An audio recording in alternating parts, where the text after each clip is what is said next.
And welcome to Crown Corner for the 15th day of June 2022. It is Columbus Crew Week, and we hope you enjoyed last Saturday with the Red Bulls' victory for Charlotte FC. Will Palashik and Jessica Charman here with you. After everything that happened over the last couple of weeks, Jess, last Saturday was a nice bit of a release for our boys as we saw them take a 2-0 victory over those fellas from Harrison, New Jersey.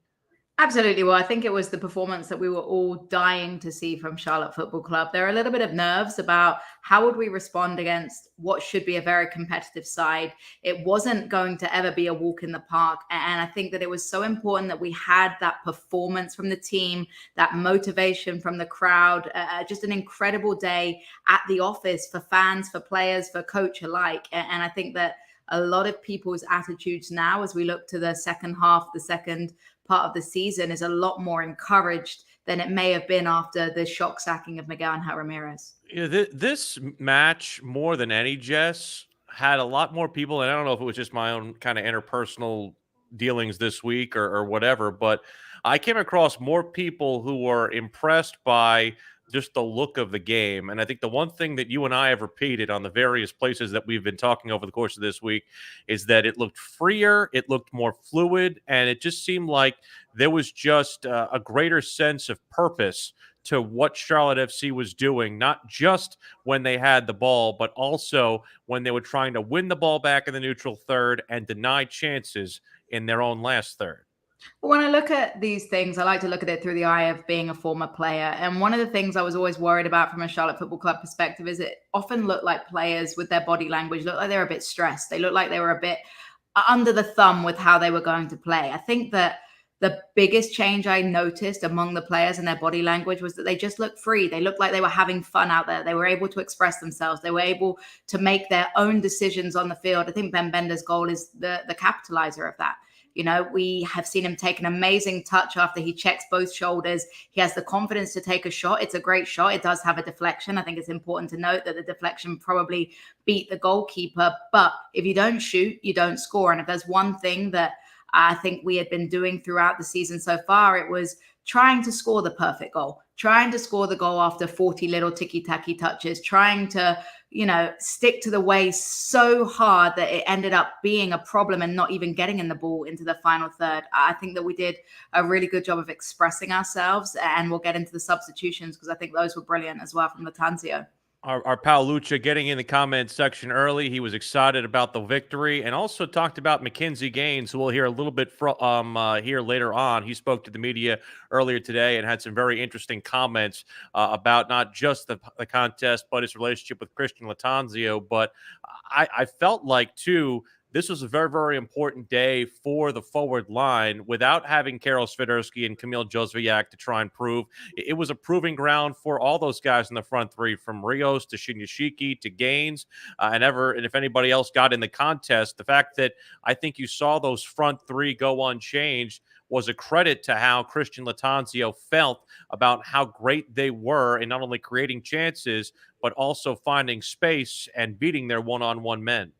I think you have to look at Mackenzie Gaines and how much energy he showed in that match. He had the running of the Red Bulls back line all day long. Andre Shinyashiki put in a lot of work on the wings. He also offered a lot defensively. Daniel Rios getting into areas, has a great touch and hold up play, struggling a little bit at the run, but still making those efforts. And I think he's a player that still has a lot to prove. When I look back and circle back at Mackenzie Gaines, he almost created so many opportunities, just has to get that final product improved. But that's something I'm sure he's working in and around at training, but really encouraging signs. And like you mentioned, Will, without several players that would be considered starters, Karol Swiderski, Kamil Józwiak, you've left Lattanzio with a lot of questions, because those guys that stepped on the pitch against the Red Bulls really gave a good petition for why they belong in the lineup.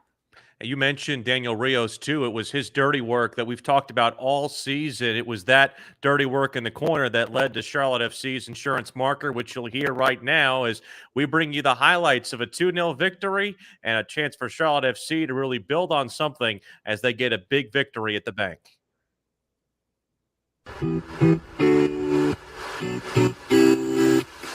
We are underway with Charlotte FC and New York Red Bulls. Rios for Shinyashiki. Andre with a shot, save made by Coronel as Carlos Coronel denies the birthday boy. Ortiz approaches. TT going for goal. It's all for the crossbar. Oh, TT fancied one. Cheeky. Fancied one. Going to the left side, Morgan with a shot. Save Kalina! And he controls it inside his box. What a play by Kalina! And looks like going down with a head injury is a New York Red Bulls player away from the play. Got it late. Really painful one for Christian Kalina. The dragging foot of Morgan comes in late, and as a goalkeeper, I'm furious. If Christian Kalina is anything like the Madcat, Will, this is only going to make him play better. Ben Bender's Worldy has Charlotte FC up 1-0 at halftime as the players are coming back onto the pitch. Gloucester William, come on.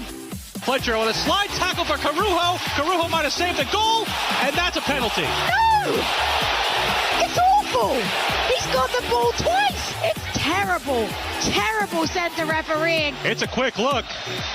No penalty! No penalty! VAR! We take it back! What do we say, Will? That is justice! It's Schadenfreude. Nealis puts in the middle for Shinyashiki. Andre's alone. The birthday boy, a shot, save made!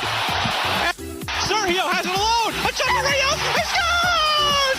Derek Jones has the insurance marker! And Charlotte FC, surely, are going to steal 3 points from Red Bulls! I want to know what the odds were that Derek Jones would find the back of the net in this game. And that is it! Heavy is the head that wears the crown! Bella Partita Lattanzio! Welcome to the head coaching role, Christian Lattanzio. And that is how it sounded on WFNZ and the Charlotte FC radio network. And a lot of people commenting about the overturned PK. I have to think that that was a key turning point in that match, because I really feel like from that point forward, we saw Charlotte FC get back on their P's and Q's. Look, that was one of the moments where, a very rare moment where I'm glad that VAR exists in the game now, because it was a shocking decision from the center official. Yeah, there's such thing as human error, but for me, the way that the ball moved, it's crazy that he would ever consider that that could be a penalty. The ball moved away from the forward. It was clear that Carujo got touches twice on the ball. And you're right, the momentum would have changed completely had they had the opportunity from the penalty spot. I mean, Christian Kalina, the game he was having, maybe he would have made a save, but let's be honest, you always back or forward from 12 yards out. So glad it went that way. I think that gave us an extra momentum. It gave us an extra motivating factor. And then for Derek Jones to come on, for Jan Sobocinski to come on, it was the really finishing package for me, the cherry on the top, that those players got to come on, not only to come on as substitutes, but also to have such an impact in those final minutes. Jan Sobocinski made a couple of fantastic blocks and clearances. He slotted in nicely as we moved into a more defensive formation. And then for Derek Jones to make that run, blistering forward in a more offensive position than maybe we've seen him in the couple of cameo appearances he made, it just looked like Lattanzio trusted them in bringing them in the game. And when you feel like your coach trusts you, you don't want to let them down and you want to perform to the best of your ability. And I think that's what everyone on that pitch did. Before we hear from the club, I did want to ask you about the save right before the half where Kalina got kicked in the face. We heard a lot of people kind of after the fact. We didn't have the best view of it in live action, but then seeing the replay and seeing the kick to the face, how surprised were you that Klim Malo wasn't sent off as a result of that challenge there in the box? It's a tough one, because I think it comes off of if I remember correctly, it came off of like a spill from Kalina. So a lot of the time you consider that a 50-50 ball. Listen, I'm all for 50-50s. I'm all for challenging the game, but at the end of the day, you got to protect goalkeepers. And you've seen them given as reds, you've seen them given as yellows. But with the existence of VAR now, I think you look at that one and you see the damage it could have done from Kalina. And I look back at my time as a Reading fan, and I always look back at Petr Cech and the severe head injury that he had. And listen, I don't think Stephen Hunt had a malicious intent, but when you jeopardize the safety of an opponent so significantly, then I think you have to look at that one. But it would have changed the game, and I'm not sure how well it would have changed the game, because sometimes when teams lose a player early on, it allows them to adjust the game plan so significantly. They may have parked the bus even more. So listen, we got the 3 points, and that's what matters. You bringing up Petr Cech is a reminder for me to let you know, as the fans who are watching on Crown Corner, that tickets are still available for Charlotte FC's exhibition friendly against Chelsea, July the 20th at Bank of America Stadium. Lots of opportunities for you to get in the building to see the former European champions on the same pitch as our boys in black and blue. Charlotte FC this weekend taking on Columbus Crew. We'll get into that with not only Jordan Angeli, but also as a result of going across this podcast and answer some of your questions involving that contest. But we did want to hear from the interim manager, Christian Lattanzio, about not just the game, but how in particular the defense created a clean sheet and kept things very, very solid for Christian Kalina in front of him. First of all, is the spirit of the boys, because that come before any tactics. So it was the fact that they were determined to give a very good competitive game to Red Bulls. We played them, they beat us over there, and so the boys, they had also this willing to get back a little bit, but the fact that they were determined, it was the main factor. And I definitely think that speaks volumes. You could see that the minute they stepped onto that pitch, they were up for the atmosphere. They were not going to come away with anything other than 3 points in their mindset. And I think every single player looked like they were working really hard in that match. I look at Titi Ortiz's one. He's a player that's been criticized at times, and I think rightfully so, for some of the body language he had shown in other matches, for some of the lack of effort that he maybe showed. But he was fantastic with his work rate. Joseph Mora, another player that's faced some criticism Very in much so. games for jogging around and maybe not looking like he had the same level of energy. Joseph Mora was fantastic with that work rate as well. And when these players step up and offer something so strongly defensively, you're able to keep clean sheets like you did in that match. And you're able to keep clean sheets without relying on worldy saves from Christian Kalina. For him, relatively quiet night at the office. It was very, very great to see that he only had to make that one save against Klimala and really do nothing more other than just kind of direct traffic from the back. Had a couple of shaky moments at the back, did Kalina, but they were able to keep the score line blank for New York Red Bulls. Of course, a lot of people riding high after this victory, but one thing's for sure, Christian Lattanzio is not going to let the mood of the boys get beyond their skis. There's 19 games left. We have to take one game at a time and to try to be as competitive as we can each game. So we will work to try to win more games, home and away. Is our aim. When you play a game, you try to win. So we have to stay humble. We have to keep working and not to get ahead of ourselves. It's a long road ahead with a lot of good teams in this conference. So yeah, we like our team, and we have to just keep working and improving. One game at a time. Consistency is key. Don't get ahead of yourselves. Look, we had a fantastic performance. It was brilliant, but we do talk about a new manager bump, and now we need to turn that new manager bump into new manager success. And that's going to come with week in, week out performances like we had on Saturday. And the most important thing, Will, is to flip those performances to being on the road. We've seen two very different Charlotte Football Club sides this season, one at home in front of incredible fans and one away. It needs to be more similar in the performances, regardless of where you're playing. One thing that I really felt was really cool to hear from Christian Fuchs last week is the kind of extra time that has been taken by Christian Latanzio, not just since he's gotten the head job, but over the balance of the season, and how he has taken a personal influence in a lot of the players' careers, and how he's tried to get people to improve. Mackenzie Gaines met with the media earlier today. I asked him specifically how Christian Latanzio has benefited him, especially after that big game he had on Saturday against Red Bulls. He's actually been probably one of the most influential assistant coaches that I've had so far as a professional. He's always pulling not only me, but other players aside in the team. And he's shown me areas of my game that I can work on. Whether it's to go past a guy and beat him and to get the cross in, or to pull it back and to cross with my left foot, which I've probably never done in my career, but he's showed me that it's a possibility and something that I can work on. So, he's been great, and I think he's not only helped myself to develop, but also other people in the team. And man management is key to be a successful soccer coach at this level. You've got to create those relationships. You've got to create that trust. And it's clear from every single individual that talks about Christian Latanzio, the respect that they've gained so far.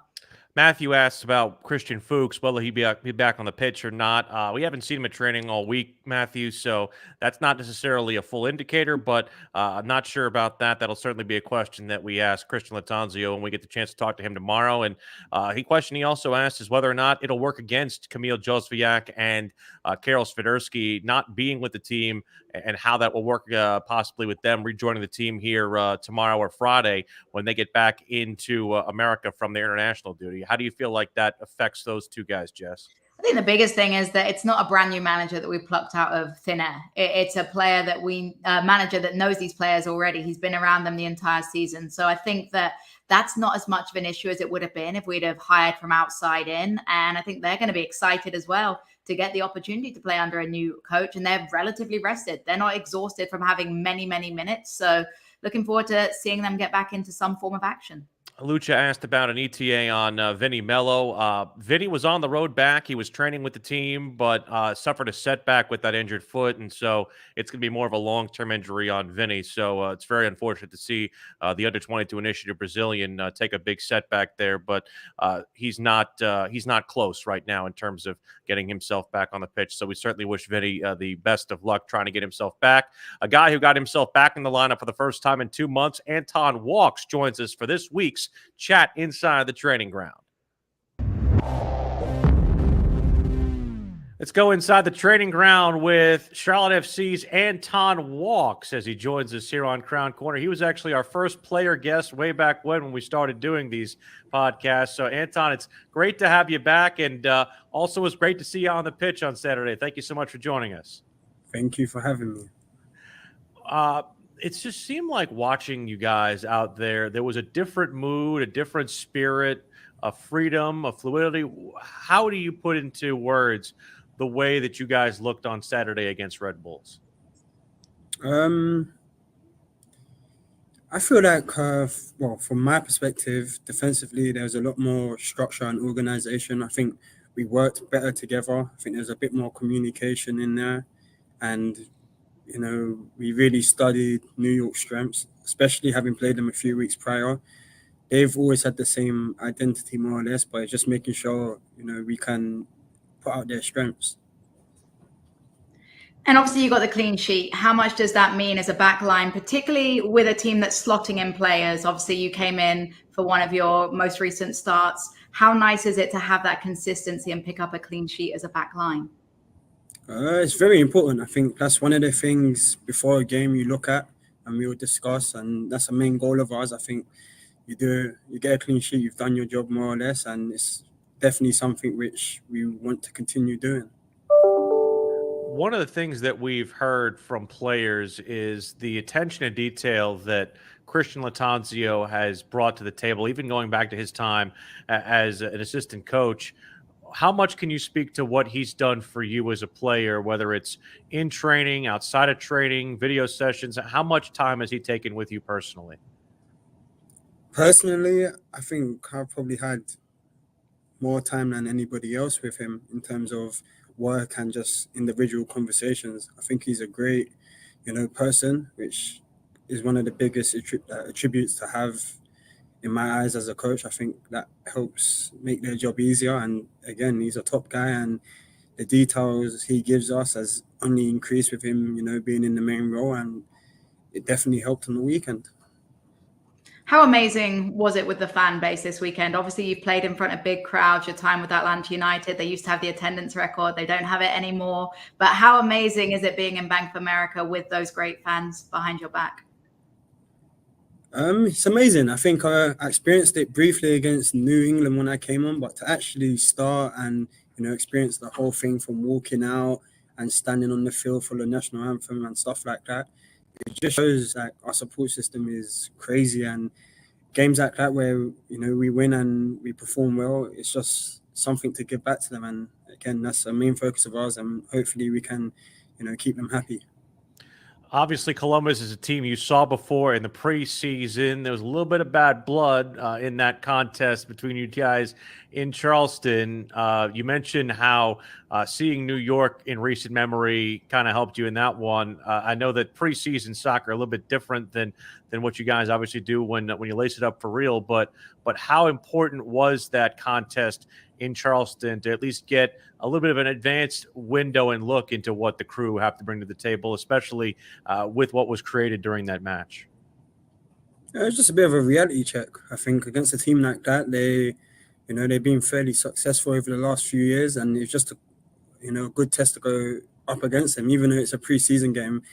Like you said, it kind of kicked off, but that just shows the competitive side that we have, and it was good that we all got around each other. I think things like that helped us come together even quicker during preseason. So obviously we have to address a bit of an elephant in the room, the away record. You're a player that's played with Atlanta United that had a decent away record when you were with them. What do you think are some of the secrets and things that this team needs to improve on in order to start picking up more points on the road? First of all, I think we have to ignore the background noise and the pressures of our record is bad. I think you have to ignore what's happened in the past. Things have changed as of recent with coaching staff. So hopefully we can hit the reset button, in general. And again, there's no pressures on winning the game away from home. I think we have to focus on not losing first and foremost. So if we can just get back to what we've done in the last game against New York and keep a clean sheet, that's a great start. And then, it's in our position to go and win games. But some of the games, especially when I spoke to some of the guys, I told them, if you can't win it, just make sure we don't lose it, because these points will all add up at some point during this season. I know that there's always kind of a microscope on center back pairings. What was it like, and what's it been like in times where you've been paired with Guzman Corujo? Because I think everybody we talk to who talks about him just talks about the kind of menace that he is on the pitch. We know you got a little bit of that mean streak too as well. But what has it been like with the two of you guys melding your games as you got a chance to be on the field with him for the full 90? He's very consistent, and he's got good qualities.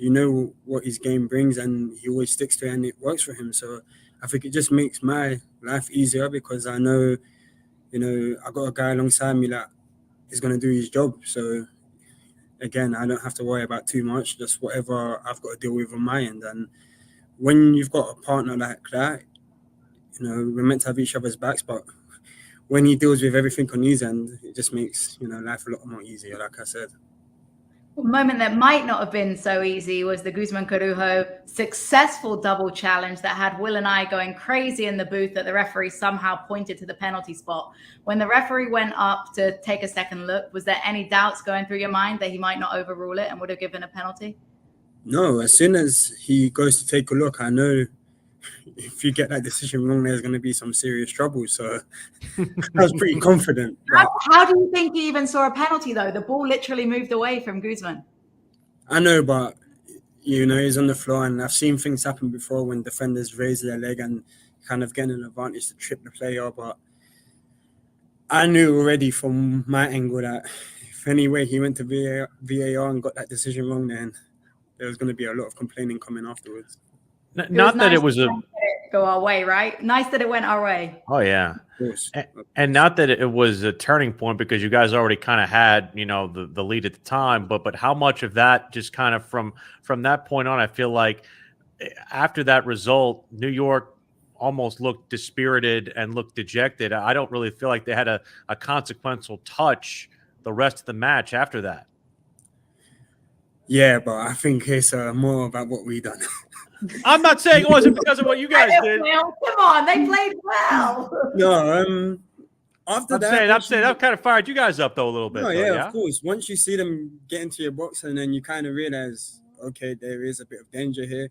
You kind of have to tighten things up. And again, their chance came from something which we was avoiding all game, and a split second, you know, that's how things can quickly change. With the game at 1-0, the last thing we needed was them to score because they would have just went all out. I mean, we would have been under pressure for even longer. So just that slight second of, wow, like things could go wrong here. It just made us wake up quickly, and, you know, credit to everyone. We all switched on and found a way to just, you know, kill the game off. Loved There's it. one thing I talked about in the broadcast when it came to you, Anton. It was the communication that you were showing. You were very vocal, very demonstrative, pointing at your defenders, telling them where to go. Is that something that's really important, do you feel, in your style of play, that you take on that leadership, take on that role in communication?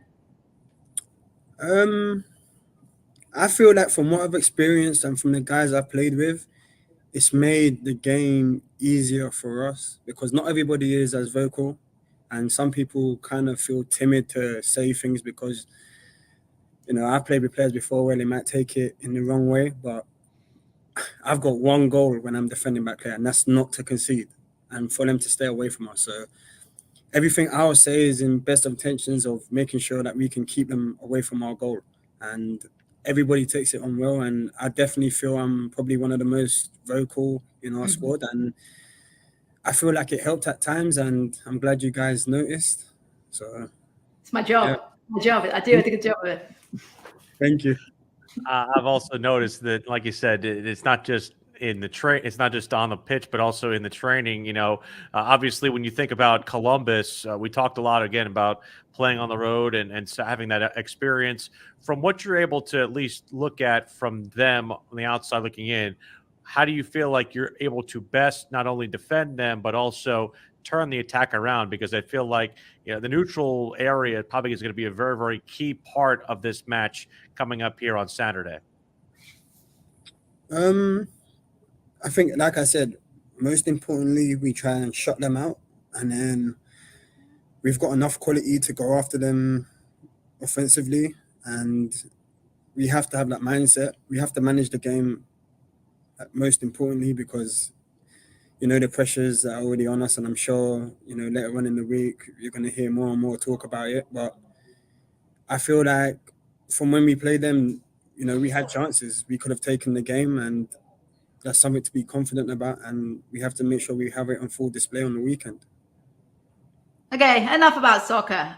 We have a mutual friend, Anton. I'm not sure if you know this, but I have a good friend, Sam, that owns the Queen's Pantry in Atlanta. And we had a little bit of a chat about you, Mr. Walks. And she said that you're a pot noodle fan and a Worcester sauce French fry fan as well. Can you confirm that's the case? That is correct. What else do you miss about English cuisine when you're over here in America? Don't say Marmite. Please don't say Marmite. No. You don't like it? I miss the sweets. I miss the chocolates, the crisps, potato chips, Nando's. See, yeah, they need to get Nando's over here. It would do really well in Charlotte. Yeah, I The wish. Kit Kat Chunkies, I will say, they hit different than a regular Kit Kat. Everything hits different in England. I've been delivering. No gradually disrespect. I delivering love America, but no, yeah. it's different. There's something different about our chocolate content. I've been delivering it to the guys at the radio station, and they're big fans. So. And believe me, I've seen the waistlines. Anton. We'll see what Sam has ready to bring over to you. I've seen the waistlines of the morning show continue to expand. I also want to know, Anton, just one of the first things you said about in your opening interview with us was your proficiency at being very good and probably the best on the team at playing FIFA. Has anyone stood up to the challenge yet? Oh, well, we have a PlayStation here, and we've had quite a few games. I'll be honest, Derek Jones is good. He gave me a tough game once or twice, but I'm still going to stand my ground. And when things get serious, ain't nobody going to win. Top bin 90 is pretty good. I got done. I got done by top bin 90. I'm not very good anymore. 5-0, Anton. She couldn't even. She was getting skunked. Oh yeah. That's never happened to me. So I wasn't focused. Speaking of 5-0 drubbings, Will, World Cup coming up, Anton. Obviously, England versus the US. I've had some pretty crazy fans claim that I should be supporting America in the World Cup. Who will you be rooting for in the World Cup on a Black Friday? England, of course. See, it's the answer. I can't believe people are Even after you just got your green card. You just got your green card. Listen, they made me wait too long, so they can't hit you back. My loyalty is with England until after the World Cup. also, bragging rights in the team. I think I'm the only Englishman in the team, so it's only right. I take this battle alone and enjoy it on the way. What's your score prediction? I'll say 2-0 England. Heard it here first, Will. See, that's the thing. It's terrible for me because I'm also a Tottenham fan, so I got to have to root against Harry Kane, which is very difficult for me. 2-0 with a goal from Harry Kane. You're gonna kill me. You're gonna kill me. It's coming home. It's coming home, everybody. Hey, relax. Not yet. We don't start saying that yet. We made that mistake in the Euros. I've not recovered. I've not recovered. Anton, we will be on opposite ends one day at a 365, but not today and not anytime soon. So we appreciate it. Continued success. We hope to see you on the pitch on Saturday, and we hope you guys can bring home the 3 points from Columbus. Appreciate it, man. Thank you so much, guys. Take care. That is Anton Walks. There are a couple things to unpack. Hey, let me get a little cover on first. I'm gonna jump ahead of you. Let's please note that this was filmed before the 4-0 drubbing. I was going to say that's exactly where I was going. This was exactly filmed where I was before. going. And first and foremost, I think it's important to note that England was playing with a weakened side. We also don't necessarily trust our manager. The excuse making's happening already. Honestly, Will, I'm not scared. Like, I actually quite like it because we're getting all these little American hearts feeling like they're going to have a chance. And we had to play in a freaking. The expectations are growing, and then we're going to break them even more. So it's going to be fantastic. We had to play El Salvador in a freaking cow pasture last night, okay? And we still earned a draw, okay? Excuses. Now, look quick. Andrew is asking if I care to comment on Willie P's dancing. All I'm going to say is that was just a minor example of what I see week in, week out in the booth. Like, you guys think it was bad watching that for 1 minute? I see 90 minutes of it every single Saturday of my life. So I'm honestly immune to it at this point.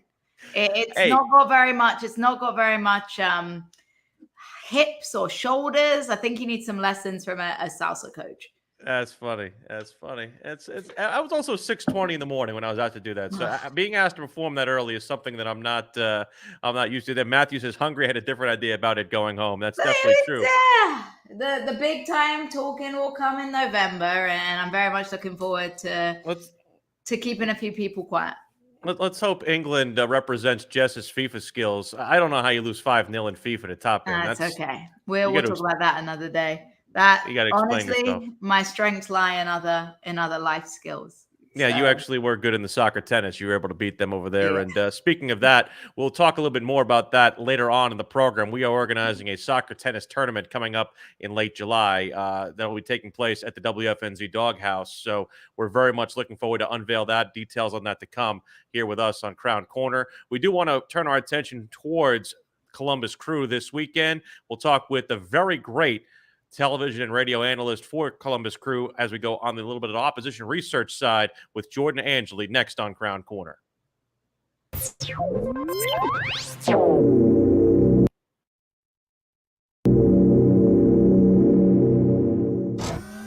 is Crown Corner. It is Columbus Crew week, and let's go in for a little opposition research. Before I start, Jordan, how do I say your last name real quick? I'm sorry. Yeah, Angeli. Angeli? Okay, yep. Perfect. All right. I should have done that before. My fault. All right, we'll go here in 3, 2, and 1. It is Crown Corner for Columbus Crew Week. Charlotte FC taking on Columbus Crew in the Buckeye State.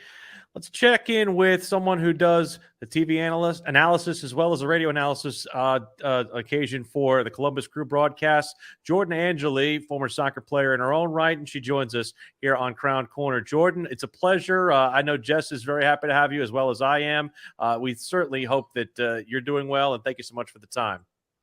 Well, I was just happy to get the text message from Will, and you guys apologize for my voice. My brother's hockey team just won their Stanley Cup this weekend, so I have since lost my voice, and hoping that it'll be back for that game on Saturday. But really excited to be here. Will has all the remedies for keeping his voice in the world. He has a special routine, so I'm sure he can text you after this. We're going to have to chat about that because I'm going to Throat need that. Coat is my best friend. I invest in it as well as the chloroseptic spray. I'm a big fan of that. But big fan of the way you guys have played this season. Although first time we saw y'all, it was a little sketchy back in Charleston. How long is your memory back to when we saw you guys in Charleston and we had a little bit of a fracas? It was wild. I was sitting on my couch watching the game. I believe it was on ESPN. Those games were on ESPN, or no, on our website. We could watch them. Yes. And I was like, "Is this is really going to be a both benches clear type of fight right now?" Which, hey, I think for both of our teams, the Crew came off of a difficult season last year where they missed the playoffs by a point. Charlotte was a new team. So early on in the season, in preseason, to show that both these teams were willing to actually fight for one another is a positive. Now, I hope that doesn't happen on Saturday. We might see some more red cards if it does. But yeah, I do remember that fight quite well. Since that game, obviously, Charlotte FC's had a manager change. They've impressed some of the pundits that maybe wrote them off a little bit because in Charleston, we were a weaker team. From the outside in, Jordan, what's been your main impressions of Charlotte Football Club this season? It's a great question because I do think that this team has had a really steady progression, which there has been so many talks over the last few years about how do you build a team to hit the ground running in MLS? And some teams have done that really well, and some teams have struggled to do that. And what I've noticed about Charlotte is I do feel like you guys have some good players who are MLS vets who help stabilize you and give you that experience of what it's like to play in this league. But you also have some young players like Ben Bender and the youthfulness that he brings, and, being a little bit green to this league and not really expecting much gives some freedom. And I know that there's been a lot of talk about the managerial change, but it does feel like this team has done a really good job throughout the season of playing really well at home, but it's looked different on the road. And I wonder under new interim manager if it'll look more similar as it does at home to on the road, because it was a more expansive side over the weekend against New York Red Bulls. Is that just the opponent? Is that what we're going to see more of? I'm not quite sure. And I think we're all a little curious about that. A month of May was a little interesting for Columbus, Jordan. I know that the last result, at least, was a positive one against Atlanta United. Jess and I happy to hear that. But what do you feel like, Columbus obviously having a couple of weekends off because of the international break. How do you feel like Columbus Crew's form was going into the international break? It was a tough May. I think if any team in this league would have thought, okay, we have LAFC, we have New York City, and we have Atlanta, who were starting to get a little bit of an uptick too. Throw Philadelphia in there. The number of teams that we played who are front runners in this league in May, back to back, with a lot of those games being on the road, it was always going to be a difficult stretch. And it was a difficult stretch. We didn't have Lucas Celery on. The team adapted well and did really well in this 4-3-3 formation that they shifted to. So I think that there was progress in the fact that they knew the team knows now they can play a couple of different formations. They can play without their key star player in Celery, and they ended it on a good note in Atlanta with a really decisive win, showing that they can score goals, which was important, and score goals from the number 9 position, Eric Hurtado getting a goal in that game. It was a big win going into a break because now this team can hone in on a couple of things. Not having a game in 2 weekends, though, is a lot to manage. And we'll see if they can knock that rust off or show that maybe there isn't any rust going into that game on Saturday, since you all already played last weekend. You had a little bit of that leeway period over against the Red Bulls at home. I think it's interesting, Jordan, that you alluded to the fact that at times your side has struggled in front of net. It's something that we're very similar with. What do you think some of the errors are in the side that is causing them to not always find the back of the net in matches? Well, this is the hardest part of the game. And that's why the front runners score, get the most money, and they score goals, and they're paid the most, and they have the most attention on them. We're seeing that right now with the men's national team and all the attention on that number 9 position. What I feel like has been difficult for this team, and it started in preseason, is Gyasi Zardes wasn't there. Miguel Berry showed up and was continuing to play really well, not only in that 9 spot, but alongside Lucas Zelarayan. So then you want to keep that consistency over a number of games back to back. But then you have Gyasi Zardes on the bench. He ends up getting traded. There's a lot of, I think, off the field things that happened that, how do those 2 players manage playing and not playing, that were difficult for this team to find a rhythm game in and game out. The thing about the Crew is they create a lot of chances, and Charlotte does as well. The difficulty is they get into those spots, and it felt like this game is so, it hinders on confidence. And it felt like the team was second guessing at moments of decision making in those key moments. Preaching to the choir. Right. It was like there was a slight hesitancy. Do I take another touch? Do I find the pass through to an on-rushing winger or the center forward? And sometimes it takes just one moment to kind of flip that. And we're starting to see that with a few different players. I think Yao Yeboah is a good example. He comes in, a new player to the league, a lot to adjust to. You guys have that with a couple of front runners. Swiderski has had a good adjustment to the league, but when you come into the league, it's difficult to find your rhythm in a brand new league against a different opposition, different outside backs or different back line each time. And Yao Yeboah, it looks to me like he's thinking a little too much. Like, what should I do next? Instead of just letting it be his gut decision. And now as he's progressing, it does seem to be like he feels a little bit more comfortable, is making decisive movements and decisions. And then when you do that, then everyone around you knows what to expect. And so I think that I'm hoping over these last couple of weeks, that is something that this team has been honing in on, just decisiveness in the final third. You mentioned the loss of Zelarayan, which I know that's something that is a crushing one to that side.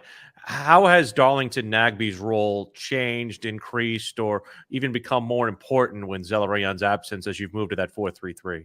Oh my goodness. I could talk about Darlington Nagbe all day. He is so good. And I do think that the way that the Crew have adapted in the absence of Zelarayan, they have played more of a 4-3-3 with 3 flat central midfielders and Darlington holding a little bit more. So it's changed actually from game to game, whether it's Aiden Morris in there, James and Mbekeme next to Artur and Nagbe. But Nagbe is such an underrated player, and that is hard to say because people talk about him all the time. But the little things that he does to create and generate space, not only for himself, but for the team around him, the players around him, can go unnoticed. He keeps the ball, best passing percentage in the league. So when you can keep the ball, when you don't have a Lucas Zelarayan to have that outlet, that extra touch can allow players to advance a little bit more. He's so fun to watch, and I'm sure you guys will maybe enjoy that on Saturday. I'm not sure if it will be enjoyable or not, but we can all appreciate when there's a good footballer on the field, and Darlington Nagbe sure is one of those phenomenal footballers. Look, we like the way he plays, but we hope he doesn't have his best game of the season on Saturday. Fair. To be honest with you. One of the keys to your games is obviously Darlington Nagbe having a good game. What else would you say would be a key for you guys to come out of this one with 3 points? I think a key for the Crew has been at home with the new stadium last year, almost a year ago now, we've been playing in the new stadiumlower.com field downtown. It is an energetic field, and you guys are used to that playing at Bank of America Stadium. It is loud and not as many fans as you get, but 20,000 in there with a roof. It holds the noise in. And there have been times at home where that energy gets the team a little too stretched, like they're overeager to open up. And so I do think that managing the emotions of coming into a game after a long layoff is going to be key. Can they manage those first 15 minutes with the right times of pressing Charlotte, with the right times of letting you guys come and attack a little bit? Because I do think there are times where, as we've just talked about, it's difficult for you guys to break opponents down. So I think that this should be a really interesting game, though, because both teams want the ball, both teams want to possess, but have shown that they can be really good in transition moments too, especially you guys over this last weekend against Red Bulls. So there are going to be a lot of different nuances to this game, and managing the start is going to be really important for the crew. Jordan, I feel like we could have allotted the entire hour to you. That would have been fine with the two of us, but we appreciate the time. We look forward to seeing you guys on the pitch, and we wish you best of luck rest of the season minus 2 weekends. Right. Hey, same with you guys. Well, Jess, thank you guys so much. That's Jordan Angeli from the Columbus Crew TV and radio team. Very happy to have her on the program.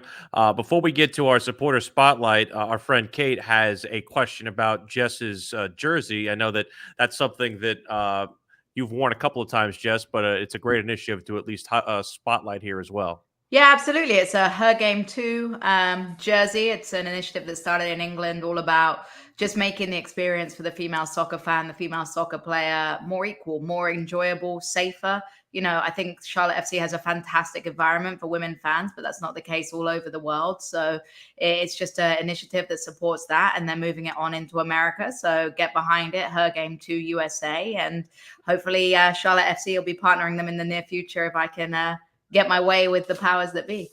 Now, Zelarayan, again, we had a report from him basically at the beginning of June that he was going to be possibly out for this contest. They said he was going to be out for about 3 to 5 weeks. We haven't gotten a definitive injury report yet from Columbus, but it seems like a lot of the conventional wisdom says that he's out. That changes things drastically for Columbus and probably puts them more on our side. You know, they're a team that's been very up and down. How do you feel like, from the Charlotte FC standpoint, they're able to handle what Columbus brings to the table? Firstly, I think that what's really interesting listening to Columbus Crew podcasts, as I love to do on the week preparing for a game, they're very confident about this match. They're very much taking Charlotte FC for granted. They're looking at our away record and thinking that it's going to be a walk in the park. I think the most important thing from a Charlotte FC perspective is to go in there and prove people wrong, to play the style of play that we've been doing in the last match, to be improving on that clinical finishing when we do get the opportunities. Columbus is a difficult midfield team. We mentioned the likes of Darlington Nagbe, who love to control the midfield. We did a really good job on Saturday of winning those duels, of getting to the first and second balls, of cleaning things up nicely. We're going to need to do more of that against the Crew. And I think it's all about enforcing our game plan on them early. Jordan mentioned the atmosphere and how they've got a good fan base behind them. Frustrate the fan base, get them on each other's backs, and really ride that storm. I think it's a really important week to at least pick up a point on the road. Very, very much a big game for Joseph Mora, Brant Bronico, and whoever plays that right back position, whether it's Harrison Awful or Jalen Lindsay and Latanzo, to watch this week. We'll get more of your questions in at the end of the show. You can put them in the comment section on YouTube, Twitch, or Facebook. But before we do that, let's check in with Sean Gartley from the Uptown Ultras for this week's Supporter Spotlight.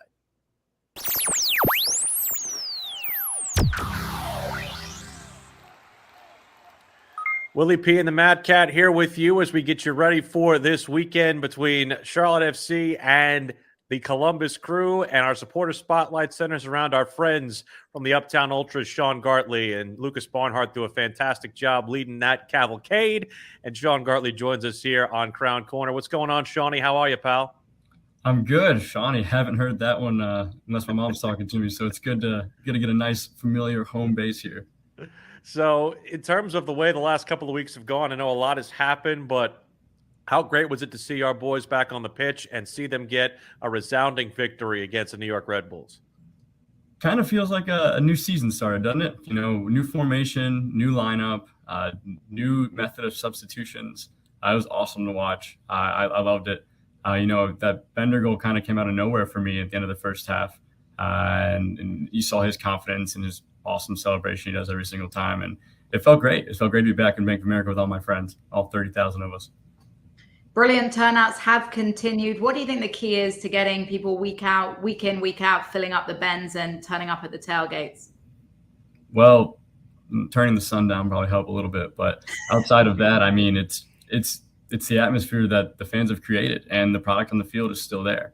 And as long as that product on the field continues to be a fun one to watch, where the first 10 minutes maybe shaky, but the rest of that game we were dominating possession, we were passing forward, there were attempts on goal, we were challenging players on their team for what felt like the first time all season, taking one-on-ones. It was aggressive and fun soccer to watch, and I think as fans see that, and through our local broadcast, hearing you guys on the radio or in person, they'll continue to keep coming out to games.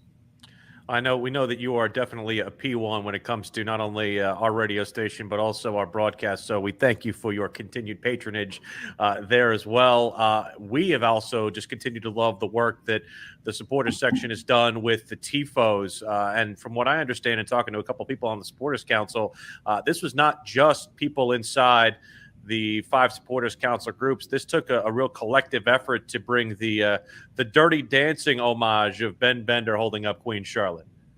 Yeah, it was awesome. There was a school involved from the area, and they had the idea. They drew it all out and presented it to us, and that group took it from there. Our TIFO committee is dedicated, and frankly, I got the pleasure of walking on the tailgate lot that day, and I saw 2 ladies wearing the TIFO that I knew no one else knew what they looked like on their shirt.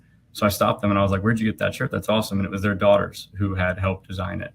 Wow. So they'd all come out to watch it, and it looked amazing. And again, props to the guys who do that. Shout out to Brandon. Great stuff. I saw a great tweet explaining it to people that may have not seen the movie, or the movie may have been before their generation. You think Ben Bender needed that explanation? He's a little too young for the film, right? I just hope he enjoyed it. It's cool to be on the spotlight like he normally is, but to be 18 feet taller on the spotlight is pretty nice. Well, he needed an explanation when it came to crab cakes and soccer too. So I won't crowd Benji too much on that one with Dirty Dancing. Although Jennifer Grey in that movie is pretty fantastic, and I do feel like Bender, just as somebody who is a spotlight, I feel like is a very easily identifiable player. But I feel like we have so many more of these identifiable players who have connected with the fans. I hear people who say they're big fans of Carujo. I have people who I know are big fans of Jordi Alcivar and Titi Ortiz, and everyone loves Kalina. And how amazed are you that this group with the sporting department has been able to build a roster of so easily, and I'm remiss to forget our guy Brad Bronico too, easily identifiable and relatable players that I feel like each person can identify with in a different fashion. We're lucky to have a wide variety of players that just all over the world, different parts of our country, where they come in and they've embraced the city as we've embraced them. And you can tell every time they score, every time they celebrate. I mean, look at that last goal by Jones. I mean, it was amazing. In the celebration afterwards, like, everyone was happy. I mean, Reyna, the biggest smile I've seen him have all season was at that moment. He wasn't even playing. They're loving it. And I think they love the support they're getting from us. And it makes them want to be more involved with us. I mean, if you guys went to or saw some pictures of that, the event with the new team that Charlotte started, the special team, where the players are playing with people with special needs. Kalina was out there playing one-on-one goalie with these kids, and like moving the ball around with his feet, just having the best time. And it's people like that are really going to help build this fan base up for years to come. And I love the mutual respect between fans and players. It always feels like they give time. They're signing autographs, taking pictures. You can never be a bother to them. When it comes to the daytime activities in a match, obviously this week, the tailgate started a little earlier. It was an early party with the early kickoff. How much fun did you guys have over there? What stood out to you during the tailgate this week? Even with the heat, I think we had some of the better numbers all season out on that lot, and we had some great friends out there. Personally, we had Gilday, the new German brewery in town, came and joined us and served up some delicious food. We got to party with our friends from the Min Street Mafia. They came and sat with us, and so did 40 Thieves and Southbound and Crown, and everyone's just having all a whole lot of fun. There's different things to do. You can walk over southbound and play FIFA. You can come by us. We got a DJ going. You've got soccer tennis over at Mint City. You've got Blue Fury with the music. It's a cool environment. And so even though it's a million degrees outside, we've still got people willing to come out and have fun with us. And we love it each week. We love the collaborative atmosphere on game days, and we love what you guys do also off the pitch. And new initiative that was just announced and headed up by the Supporters Council is a walk for leukemia that's going to include not just all the supporters groups trying to march together, but also march against each other a bit. Sean, give us a sense of what you guys are doing with this event coming up in November. So still in the works, still putting all the pieces together, but we're doing a light the night walk.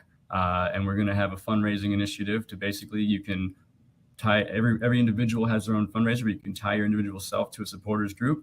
And we're going to compete to see who can raise the most money between these supporters groups. We've got some really, really competitive people involved. And if you can compete to raise money for a great cause like the Leukemia and Lymphoma Society, it's a win for everybody. Absolutely. Now, last week I asked the guys from Mint City Collective this question as well. We're over a third of the way through the season now. Looking back on the inaugural season so far, what has been your favorite moment during the entire season? That's a tough question. What can I say?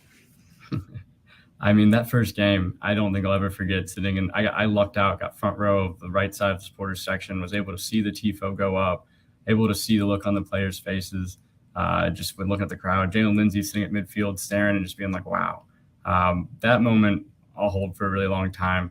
First win at home, that New England game, the Karol Svenderski goal and the Ben Bender to Karol Svenderski. I mean, those two moments right there I'm going to hold for a while, but I think we're going to continue to have great moments throughout this season. And these last 2/3 are going to be filled with, I think, awesome stuff. And what we saw on Saturday just kind of shows me we're turning a corner as a team, and we've got a lot of talent. And I mean, we did that game without arguably our best 4 players minus Kalina. And dominated a very, very good team. So I'm excited to watch the moments they get to give us for the rest of the year. I love when everybody brings up the first game, Jess, because what I remember from the first game is us, the two of us were very, locked in, focused. I would almost say maybe even a little bit tight. But once we heard the national anthem and heard the entire crowd sing the national anthem and see the Queen Charlotte TIFO, I feel like that just made us feel like belong to something that's such bigger than a whole. And I felt like everybody was just kind of rallying around. And I'm wondering if you felt that when you were in the stands too, Shaw, because I feel like there was probably a lot of nervous energy around there, but those two combined moments just made everything about that night so cool and so collective for the city. I mean, even when you just bring up the national anthem now, I got goosebumps. That was a, unexpected and amazing moment, and the crowd carried it, and it started a tradition that hopefully lasts for years to come. Yeah, you're right. That was also an amazing moment that we cannot not mention. The only lack of cherry on the top, obviously, the result, but at least now it's become a fortress. But just imagine if we'd have won that game, how amazing it would have been. Or just a goal. A goal would have been great. But I mean, we got scored on by an amazing goal. So, last one for you, Sean. How is your soccer tennis game? Because we as a group are trying to plan something around soccer tennis, and let's just say we're calling you all out. We need some representation from Uptown Ultras. Well, personally, haven't played in a while, but I'm always down. My touch has been off. My season's been my group that I usually play with takes a break during the summer, but I was You're getting excuses out already. The excuses are coming. Come on, Sean. Seems like he's stuck in us, Jess. We'll see. We'll get a couple of teams out there from the Ultras and show you guys how to do it. But I'm excited. I've actually passed on a few other groups that I play with as well. So I'm looking forward to it. I'm a competitive person myself, so I'll be doing some training. Real quick, where will you guys be this weekend watching the match? Oh, we're going to be at Gilday Brewery. It's going to be a lot of fun. We're joining our friends at the Mint Street Mafia. We're heading over there. They're opening up their back room for us. We're going to have some specials. We're going to have some beer cheese. It's going to be a good time. We'll save some for us, man. And we appreciate it as always. And we look forward to seeing you guys at the next home game. Thanks. Always a pleasure talking to you guys. Have a great one. Sean Gartley from the Uptown Ultras joining us on Crown Corner.